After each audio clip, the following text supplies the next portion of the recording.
Hi, so today we're going to do something different. Usually on this channel I make pretty dresses or talk about Disney princesses, but today we're going to talk about Edward Cullen, which really isn't that different from the former. You know, frolicking through the forest, sparkling, looking pretty, and having fun with woodland creatures. It's been a decade since I read Twilight. And since it's having a renaissance and all, I figured why not slam my fist down on the nostalgia button and reread it for old time's sake. I don't really remember a lot from the books when I read them the first time. A lot of the memories have blurred away and been stored in a metal box locked away in my deep psyche for years. It didn't scar me that bad. Everybody makes Twilight to be like so horrible, and it's fun. It's fun, okay? I liked it when I was a kid. I thought this could be either a pleasant surprise or something that makes me barf. Who knows? You'll see. I was excited to read this with my adult eyes because last time I read this I was 12 years old. I remember the heyday of Twilight. My cousins and I saw the movie together when it first came out, even before I even read the actual book. I can still remember my mom and my aunt sitting in the movie theater seats behind us and trying to fight back explosive laughter. But my cousin and I were completely enthralled. We were obsessed with it. She had read the books before me, but like I was like, okay, yeah, let's go to see this vampire movie. Looks fun. And then I was like, you gotta give me those books, cousin, because I gotta read some of that sparkly shit. I borrowed her copy, and from then on I was obsessed. At that young age, I had heard all the hate thrown at the saga, but that did not deter me. I took my Twilight very seriously. My little 12-year-old mind was freaking out on sparkly vampire drugs. But it's been a while, so I predict that I'm gonna feel differently this time. Who knows? Maybe I'll be just as obsessed as before. I'll start painting 2 dots on my neck and like hiss at the sunlight. Let's get into it. So, something I noticed immediately is that Book Bella is pretty moody. Like, she's a teenager, so we all knew this, and it kind of comes across in the film, but Book Bella is, like, annoyingly moody. Maybe I just forgot what it's like to be a teenager, but Maybe this is because I'm an adult now, but the things she gets annoyed at are things that I'd brush off easily. She also has a temper in the book, which I actually enjoy because like one of the main complaints many people have of Bella is that she doesn't have a personality. So in the book, at least she has this little tidbit of something going on. She's got a little bit of a temper, and she cries if she gets too angry. So at least there's something in the book. It doesn't translate in the movie as anger or frustration, mostly just awkwardness. So for the book Bella, the anger that she has, I feel like it gives her a little bit more something than just awkwardness. In the book, Bella is pretty spicy. Spicy taco.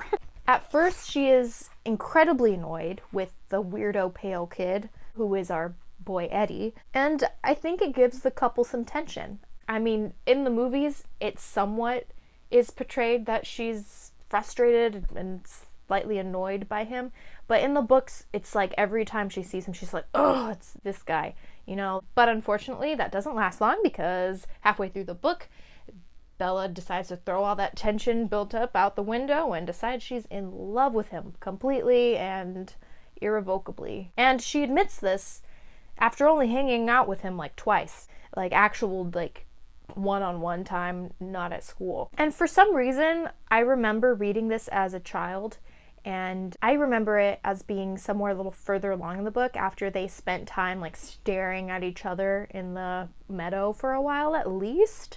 But no, it's just like it happens really quick, like really, really quick. She just admits she's in love with him, undeniably and irrevocably. And it's kind of a bummer because I liked that Edward was getting on her nerves so much. And although I was disappointed, I've got to give Stephanie some credit for writing a realistic teenager. As much as I hate to admit it, when I was a teenager, I probably would have fallen undeniably, irrevocably in love with a sparkly vampire boy after only 2 hangout sessions as well. At that age, I would have fallen in love with any handsome boy that gave me attention. Stephanie really grasped the desperation and foolishness of a teenager, whether purposefully or not. Bella really does display a sense of readiness, naivety, and all around stupid that I would have had as well at her age, and well after. And I cannot stress enough how much I loved the series as a kid. I was a die-hard Twilight fan, a twihard, if you will. So, fun story, I had gotten an Edward Cullen poster for Christmas back when I was in middle school, and I taped that baby up on my ceiling, over my bed. We made intense eye contact on a nightly basis. And so, continuing the weird story, my grandpa, who is also named Edward, Coinky Doink, he would stay with us on the weekends sometimes. And I'd slumber party with my mom or my sister or something, and he'd stay in my room. I never took down the poster. My grandpa had to stare into Edward Cullen's cold, hard, brooding, bad boy eyes all night. Anyways, back to Bella. I really didn't remember her being so judgy. I knew Edward was supposed to be like the really moody, brooding one who thought he was better than everyone else, but I didn't remember all of Bella's like stuck up judgy thoughts. For instance, when she describes Eric, one of the first kids she befriends on her first day at Forks High School, she describes him as looking like he's in the chess club. What does that look like, Bella? You mean like incredibly handsome? Because that's what I think. Or like, for instance, her comment on the girl with braces and a bad perm. Like, what? Just leave the girl alone. Like, I know what you're thinking. I know it's not like, oh, she's got such wonderful shiny braces and like that bad perm is actually looking good on her. Like, no, Bella, we know what you're doing. We know what you're saying.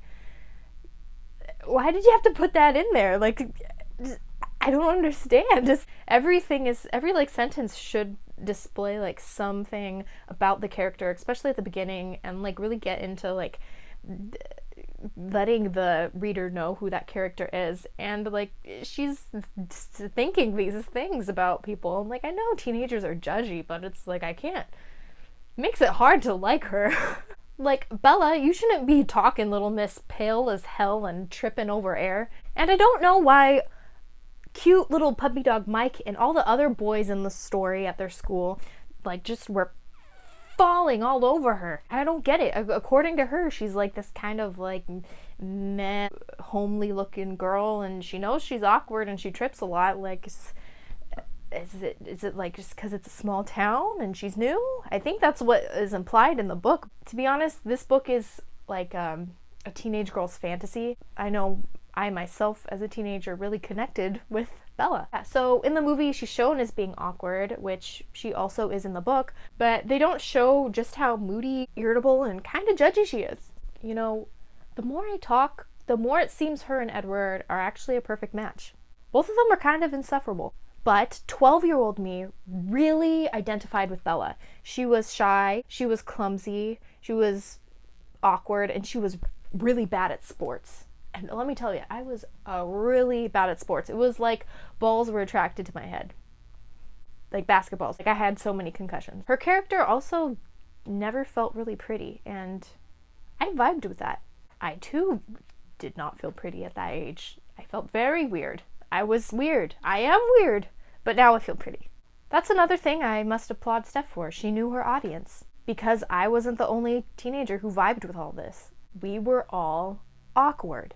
Like, I remember a lot of other kids like would just like nearly vomit whenever you mentioned the word Twilight, but I feel like part of that was like they were jumping onto that like, I hate Twilight so much, vampires don't sparkle, oh it's so stupid, Bella's so stupid thing. And like, yes, but people are allowed to have fun and read stupid stuff. Stephanie really wrote a character that embodied the feeling of awkwardness that so many teenage girls could identify with.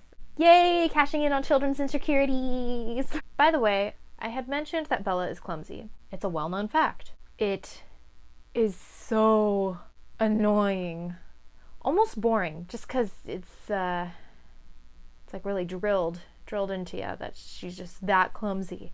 Reading this as an adult, at first I accepted her clumsiness. Okay, she trips sometimes. Happens to all of us. But after a few chapters of her living in constant fear of tripping over nothing, I got pretty fed up. It's like her number one defining character trait. Although Book Bella does have a little bit of a temper, which, at least in the beginning, which is a little something. But her clumsiness is definitely the one thing that is the most important thing about her, the one thing that she constantly is reminding us of, which plays somewhat into the plot and her relationship with Edward. And that's silly. I know it's a big thing between her and Edward, because he always has to come and save her. But really? She won't even run away from attackers because she's so scared she's gonna trip anyways? Like, she doesn't even try. I mean, granted, in that scene where she fights off her attackers in Port Angeles, I think, yeah, she's being stalked through the alleyway or whatever, and she is going to stay and try to fight, but she does that instead of just running and bolting for it, because she's just like, oh yeah, I know I'm going to trip. I'm going to trip for sure. Like, jeez. Her clumsiness is a plot device to make her a perpetual damsel in distress, which, don't get me wrong, a damsel in distress moment or two in a romance book can really get the mood going. If you were in danger, you know, who wouldn't want to be saved by a drop-dead, gorgeous, sparkling, demigod-like man? So I did have a favorite damsel in distress scene in the book. No, it wasn't the Port Angeles chapter where Bella almost gets brutally attacked, but instead it was a part in the book that I had completely forgotten about since reading this when I was 12. It had happened before Bella started warming up to Edward, like when she was still in her like annoyed with him phase, and there was some tension because her first day of school, he made this face at her. Yeah, so he was still getting on her nerves at this point because Edward, he's kind of he's a mischievous little like elf. Like he likes to mess with her. This scene was when Bella fainted in her biology class because the class was taking their blood samples for whatever reason. I don't ever remember doing that in biology, but whatever. It was for a blood drive, I guess, but I don't understand why, like, I would feel like there would have had to been like some forms that the parents had to sign in order for students to like draw their blood at school. Edward was still getting on her nerves, and I feel like this really helped build up some tension and made this scene entertaining. So Bella fainted during class, and Edward carried her to the nurse despite her protests. She was feeling queasy, she was on the floor, he came over and swooped her up in his dead cold vampire arms. It was a cute scene, although in that scene she had felt like vomiting, and I really wish she had. Because can you imagine a barf-soaked Edward Cullen?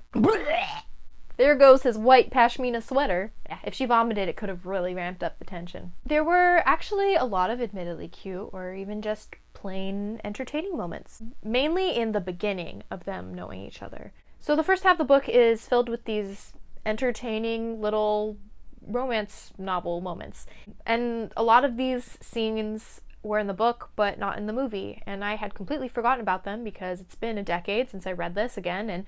And I've seen the movie multiple times since then. So that's the main thing that's been in my head these past years. And I forgot about these little moments.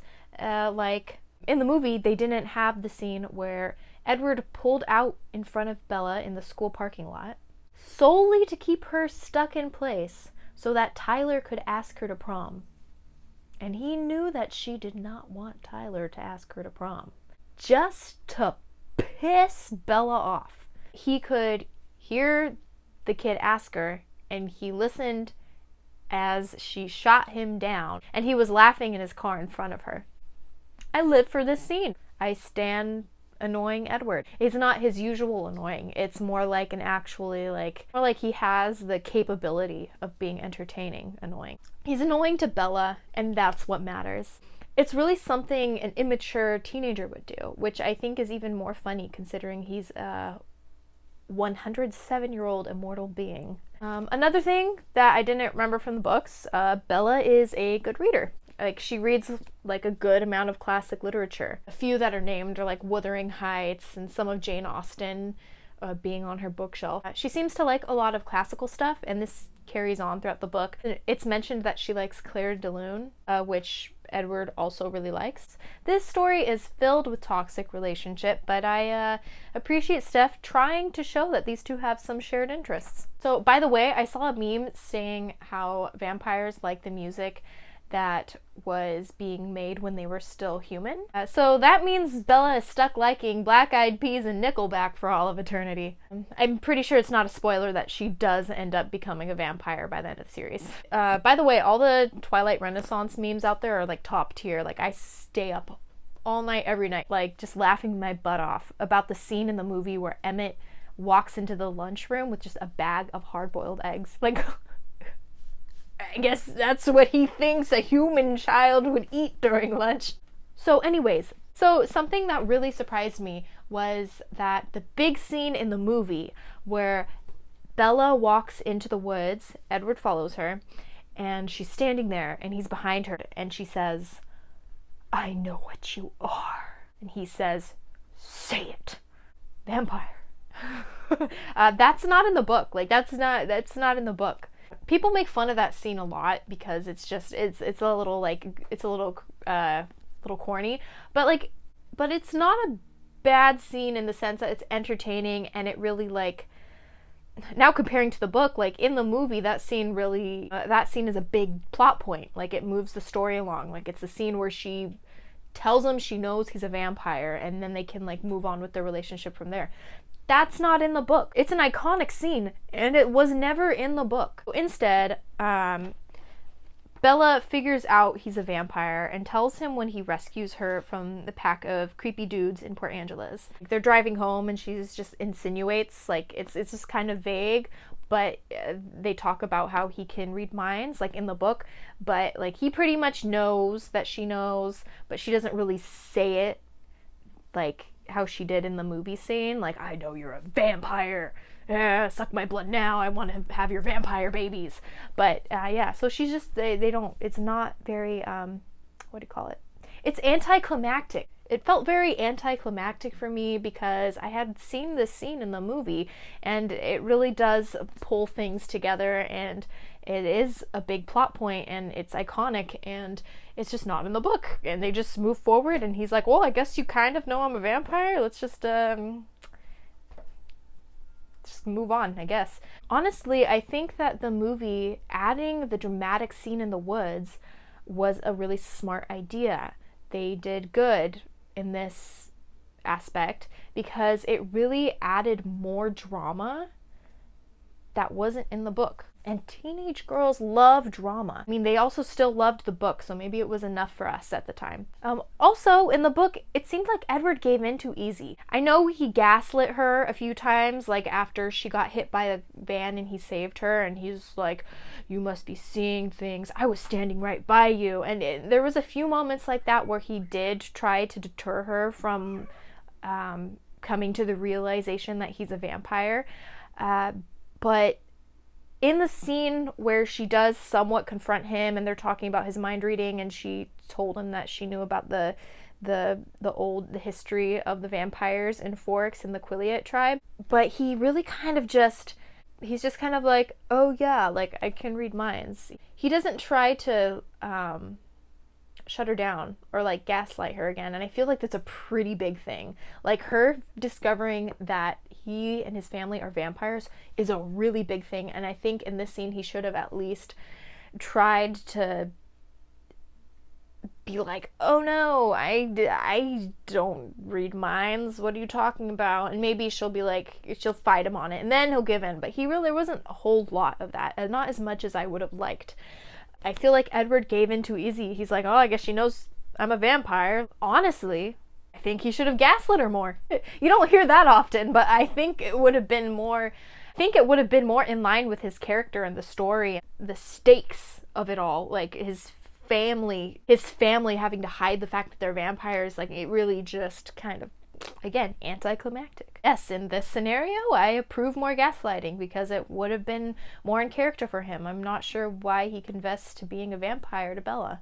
This kind of felt shoved together, like, after the scene in Port Angeles, and it didn't accumulate to a big moment, big dramatic scene. They were just driving in his car, talking about how he can read minds and how he probably wants to suck Bella's blood. You know, because it's not like she had seen him drinking blood. She heard a story from Jacob, like, so what? His whole family's life is at stake here. Also, halfway through the book, I got bored. At least in the beginning, my interest was caught because the whole new girl, new school with like weird new handsome kid being bipolar and annoying and annoying the hell out of Bella. There was some tension, and because Bella was deservedly annoyed at her lab partner for, like, 1, creeping her the hell out on the first day of school, 2, constantly gaslighting her, 3, being extremely moody, and 4, like, messing with her repeatedly. There was some tension. There was some angst. It was entertaining. Even though I knew they eventually would, there was still a will they, won't they factor. But then, suddenly halfway through the book, without more scenes of them having spent time together, Bella says she's irrevocably and undeniably in love with Edward. Irrevocably and undeniably, of course. Maybe I just watch a lot of K-dramas, but I like the slow burn to set you on fire in real life. I want it annoyingly slow. I want the main characters to not get together until the very end, until they have to, until like they're like held at gunpoint. So yeah, I was bored after this revelation of hers, because from here on out her attitude shifts towards him, all because she stared into his eyes a few times. He continues to be a smug, annoying guy, and she has little reaction to it now besides, his face is so pretty, I don't even want to look at his rock hard abs. She bickers with him a little, but only because he says she'd be better off without him, and she doesn't like that. Bella want angy, sparkly boy. Okay, another thing in the book that I didn't remember and just really shook me to my core. There's this scene where they're eating at lunch, and Bella says to some extent that she's plain or not pretty or, you know, the usual. Something she's made clear since the beginning of this book. But Edward gets upset and essentially tells her that she's hot as because the loins of every single boy at their school burst into flames the day that she arrived at Forks. This whole time, Bella's been saying that she's plain, that she's ugly, that her skin's too pale and every inch of her is boring on top of boring. Edward literally disputes this. It's canon that Bella is actually a smoking hot piece of ass. This reveals that she's actually just incredibly insecure and we can't trust anything she says. Just aggravating because she doesn't let it go for the rest of the series that she's this pale uggo freak. How am I supposed to believe that she breaks mirrors just by looking in them when every single boy at her school vomits, not from disgust but from horniness, every time she walks by? By the way, I also thought it was extremely strange how she just readily accepted Edward being a vampire and wanting to slaughter her every moment he was around her. A normal person would have needed at least a few days to think things over. But then any other person also wouldn't have continued to hang out with somebody who wanted to kill them constantly. She just believes the vampire stuff so readily. What if you were just some weird kid pretending to be a vampire at school? It's not that far-fetched. I tried doing it after reading this book in the 6th grade. I'd go to school with like 2 dots I drew on my neck in Sharpie, and like I'd pretend to be afraid of the sun and like hoping people would ask me like, why don't you want to go outside? And it's like, I can't go outside. Like I burn easily. Like that's it. Like the next half of the book I had to like speed through because it was all like pretty repetitive stuff. They were in love now, you know? It was all stuff about how much Bella loves Edward's face or his eyes or his hair or his body or his like cold dead hands. The scene where he reveals his sparkly bod in the meadow is the same as it is in the movie. When I was a kid, I hadn't realized just how much of a drama queen Eddie is.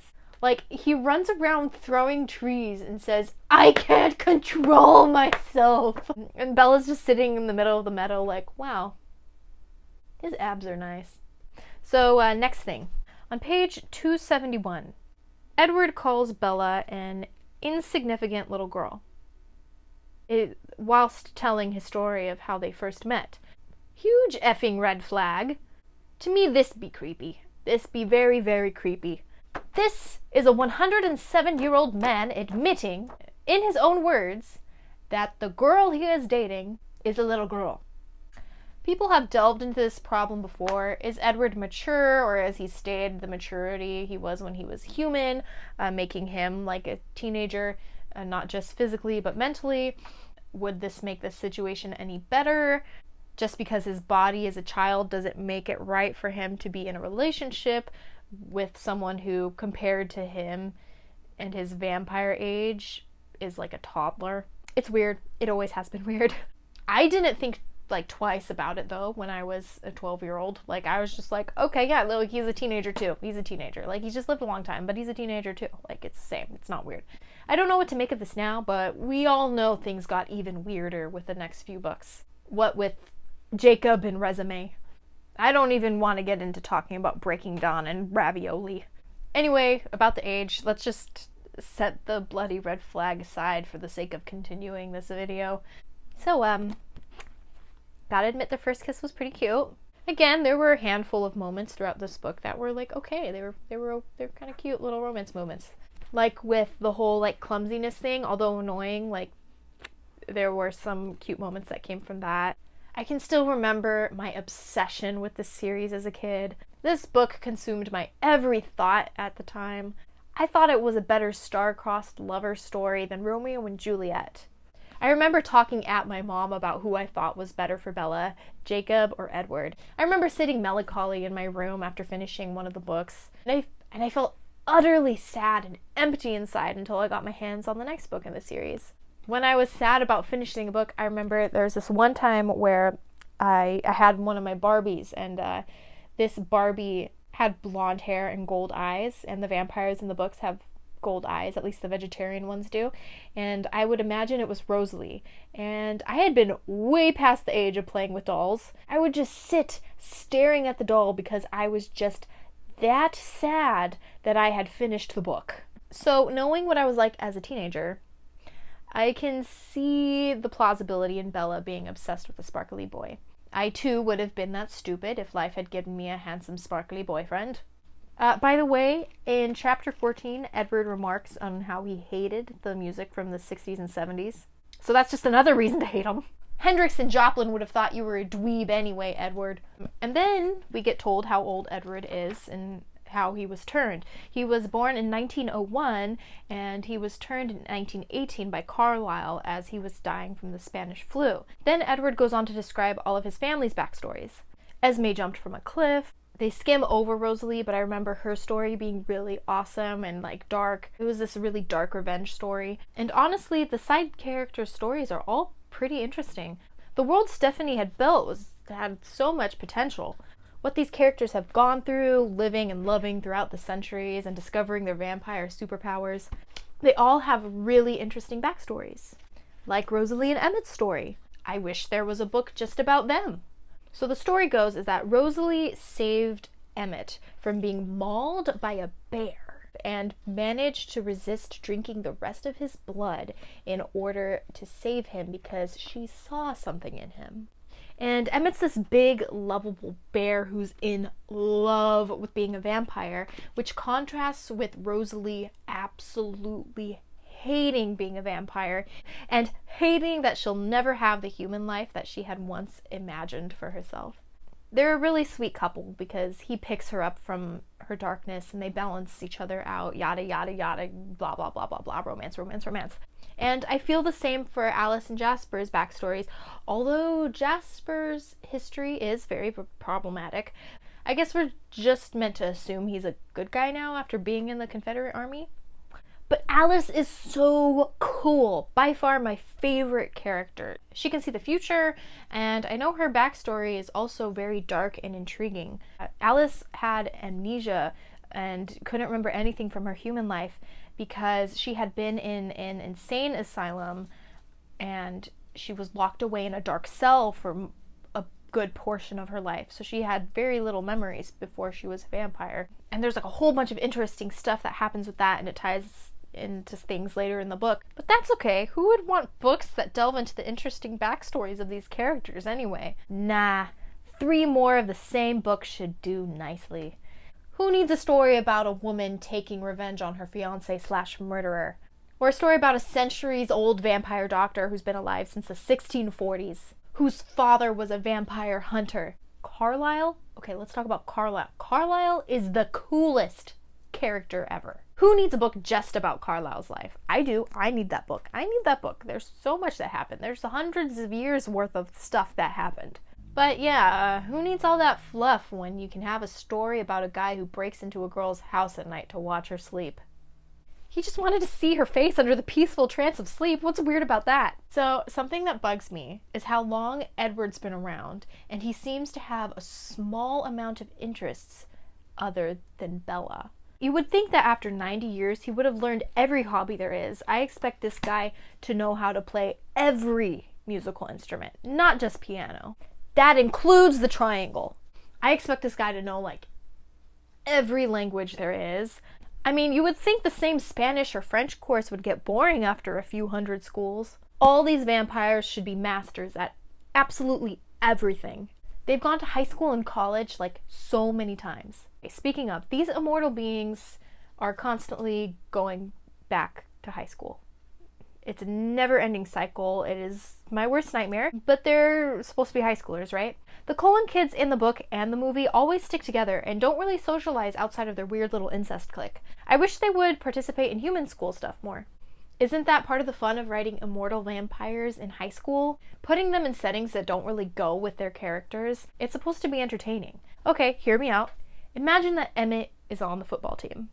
Because you know the football coach would immediately try to recruit that Goliath tree trunk of a child. And Emmett is like laughing it up with the jocks and like constantly like pulling pranks on other schools like before homecoming or something. Imagine Rosalie joining student council and becoming student body president. Imagine Alice in art and chatting with the art students and like planning the school mural or something. Like there's a lot of things that their characters could be doing in this story. Edward would still be a loner because he's brooding and he'd scare everyone off. Emmett would tease Edward and get on his nerves by blasting Hendrix in the car.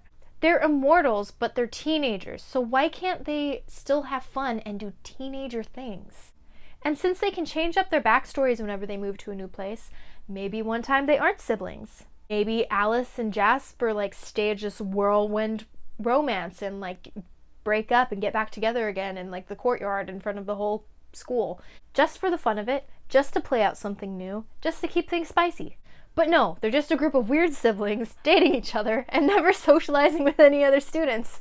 Totally not vampires. Definitely no vampires here at all. Nothing suspicious to see here. The closest thing we get to seeing them come alive is the baseball scene. Of course, there aren't any humans around, and so this is supposed to be a time where they can just be themselves.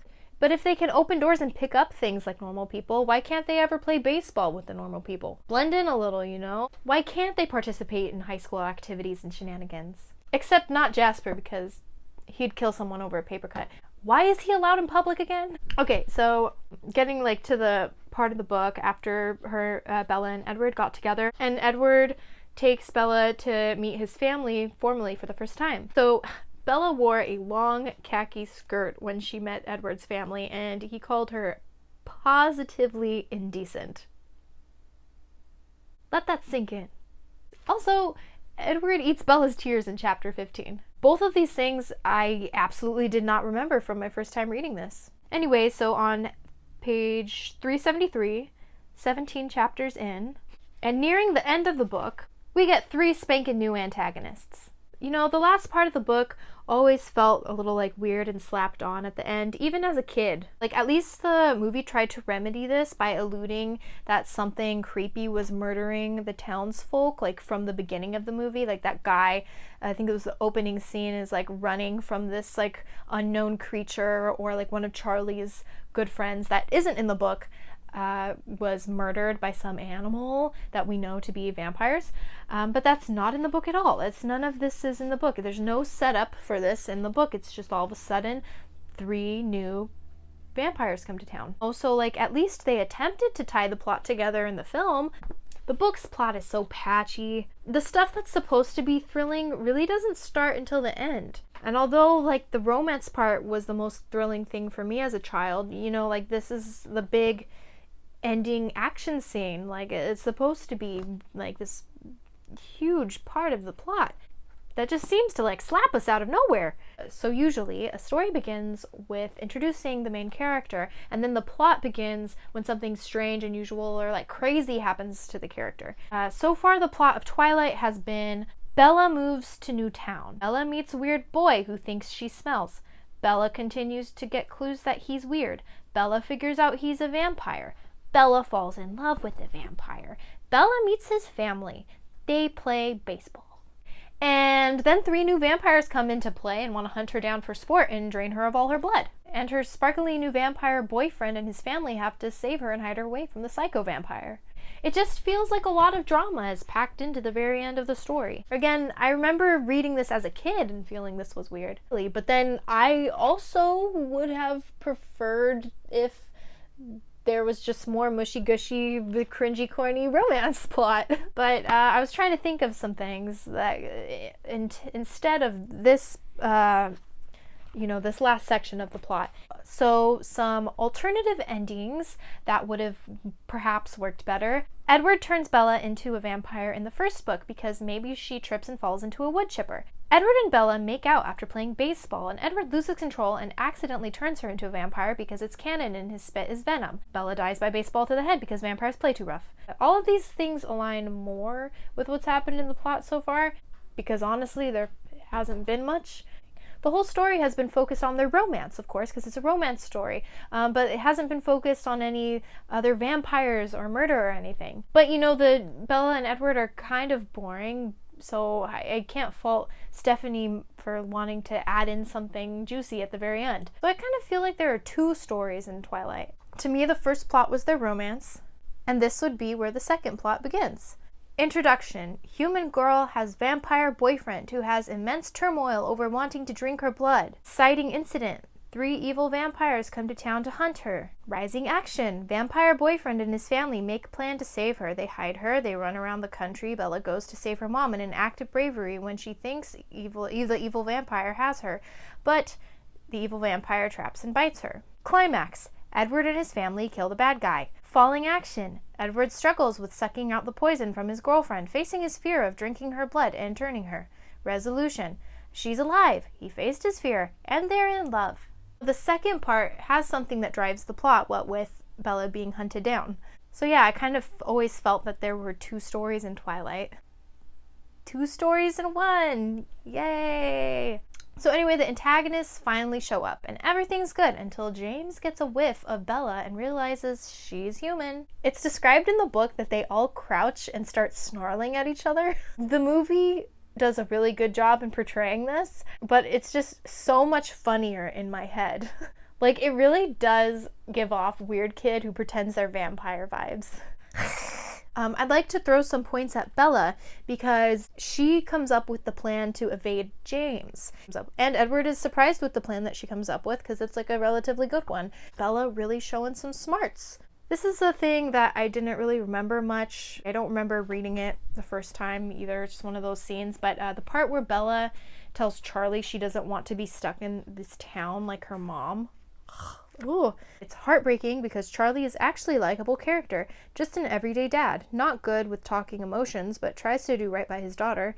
This part is confusing. I bought it as a kid, but now it doesn't make any sense. No way in hell would a father have ever just let his underage daughter drive away in the middle of the night. He could have stopped her so easily. My father would have grabbed me and locked me in the house. She's a child. He wouldn't have just let her leave. She's not 18 yet. It doesn't make sense. So like these are some like parts that like I just thought of pointing out. They just like interested me. On page 400, Laurent was shaking his head. He glanced at me, perplexed, and back to Carlisle. Are you sure it's worth it? Edward's enraged roar filled the room. Laurent cringed back. Me too, Laurent. Like, imagine if this is happening in, like, real time. Like, some dude says something, and your boyfriend's just, like, in front of everybody. Like, what does that look like? What does that sound like? I thought that was noteworthy, like, along with the snarling earlier. 401. I'd like to point out that Rosalie is a horrid witch. She has a good reason, because imagine your vampire sibling was dating a human girl and they're about to like destroy your family's life, but she's just so horrible. And Edward turned to Rosalie.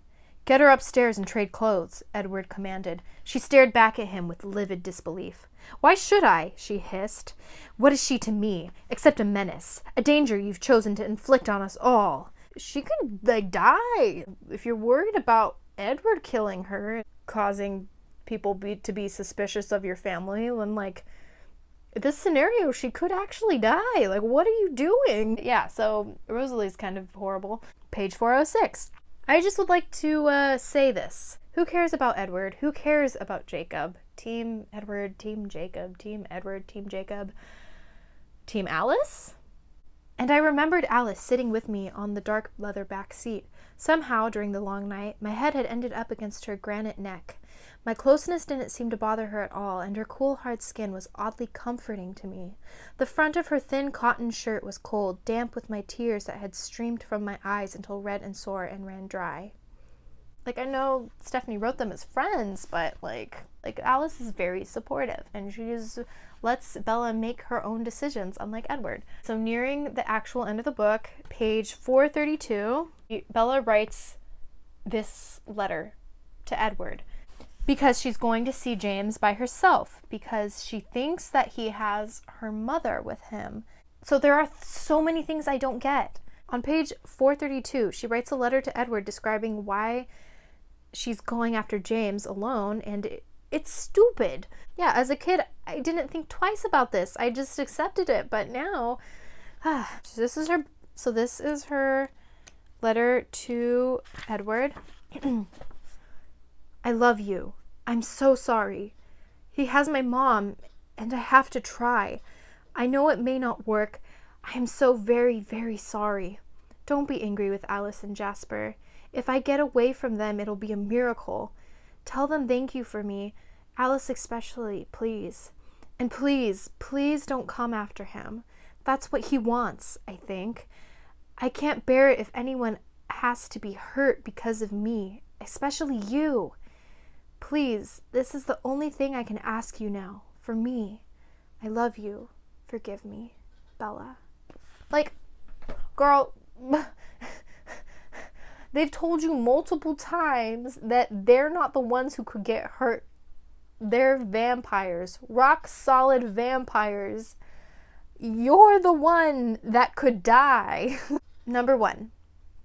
If she thinks that James has her mother, why didn't she tell Jasper and Alice what was happening after she got off the phone with James? And they could have all come up with a plan to save her mom so she wouldn't have to go in alone at all. 2, in the letter, she says she's sorry to Edward, that she's going alone because she doesn't want anyone else to get hurt, which I don't understand because they're vampires and they outnumber James and they've told her multiple times that they will be fine. 3, does she really think if she goes and sacrifices herself to James that he'd really just let her mom go and not drink her blood just for the fun of it? This is, like, I don't feel like I was that dumb as a teenager. Like, I know I just, like, full on went with it as a kid and, like, didn't think twice about this letter because I don't remember ever feeling any kind of, like, I didn't think this book was stupid at all back then, so I can't imagine I questioned it, but now I'm just like, this is so ridiculous. I totally revoke the points I gave to her for coming up with a plan to escape James that was, like, decent because of this. Like, I take those points back. This is the ballet studio scene. Like I said, she shows up, you know, and James is really just relying on the fact that she's not a very smart teenage girl. He's hoping that she's telling the truth when she says she's alone. And of course, James didn't actually have Bella's mom. What does Bella think she's going to accomplish when she goes there alone? I think we all know what happens then. Pretty much the same as the movie, you know, like James bites Bella and Edward has to suck out the poison and, like, Bella's kind of drifting to and from consciousness, and then she wakes up in the hospital. And I'd say one thing that's different is that in the movie, she wakes up to her mom greeting her in the hospital, but in the book, it's just Edward first, and she gets to talk to Edward, but it's nothing that drastic of a difference where I was just like, wow, I don't remember that at all. Same thing as the movie. Jacob comes over and tells her that his dad wants her to break up with her boyfriend. The thing that I thought was really different is at the end, they're dancing and Bella wants to become a vampire. And it's pretty much the same as in the movie where, like, they're like Edward doesn't really want to, blah blah blah. But it was a little bit different. They switched it up in the movie, like the last lines. No one was going to surrender tonight. He exhaled, and the sound was practically a growl. I touched his face. Look, I said, I love you more than everything else in the world combined. Isn't that enough? Yes, it is enough, he answered, smiling. Enough for forever. And he leaned down and pressed his cold lips once more to my throat.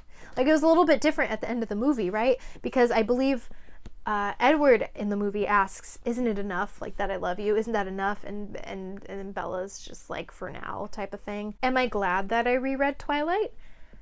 Yeah, I think I am. It was fun. It was fun to revisit something that I loved so much as a kid. And although looking back, I see how silly I was in some ways, just how obsessed I was with something that now rereading is, it's a story about a girl that's easy for teenage girls to identify with in some ways, because she's kind of a blank slate. I know I identified with her because I was horrible at sports again, and I was really shy and I was really awkward, and I felt kind of plain at that age, and I know other girls really probably felt the same at that age. And she goes on all these sparkly vampire adventures, and they stare into each other's eyes, and he loves her and she loves him irrevocably and undeniably. Would I say that everybody should go out right now and reread this book? I think people know themselves well enough to know whether they would want to do that. I'm glad I did. It was fun. Making this video was fun. Finding all these little things that I had forgotten about, or characters that I really had forgotten about or didn't notice before, or just little moments that made me laugh, or like the snarling and the growling. That really makes me glad that I did reread this. Twilight is iconic. It's something that will be remembered by many forever, good or bad. Would I reread the rest of the series? I don't know. Anyways, I hope you enjoyed this video. I tried to make it interesting. I hope you got some joy out of it. Oh, also the Cullens are described as having dark circles under their eyes the first time Bella sees them. Like, I don't know, how could they get any weirder? Yeah, okay.